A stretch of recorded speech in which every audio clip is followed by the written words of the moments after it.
Une nacre donneuse. Une nacre donneuse se nomme ainsi car le greffon nécessaire à la greffe provient de la découpe du manteau, la partie brune à l'extrémité de l'animal.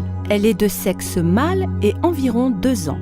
Les laboratoires ont déterminé que la qualité d'une perle est surtout influencée par la propreté du greffon.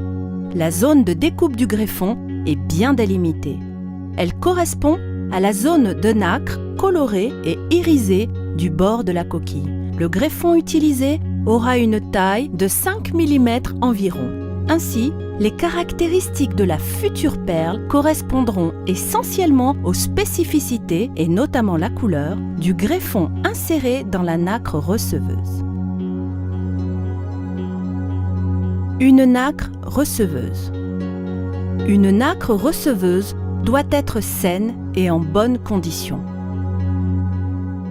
Elle est de sexe femelle, donc plus de 2 ans et demi. Elle présente une poche perlière large et va recevoir les éléments nécessaires à la greffe.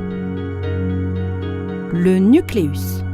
Le nucléus est obtenu à partir d'un bivalve d'eau douce du Mississippi, le Legumia recta ou Muscle River Shell, constitué de carbonate de calcium et permet un résultat de maintien en greffe de l'ordre de 70%. Il sera taillé, coupé et arrondi pour faciliter l'opération. La taille du nucléus déterminera la taille de la future perle. De nos jours, la majorité des nucléus sont fabriqués en Chine. Le greffeur.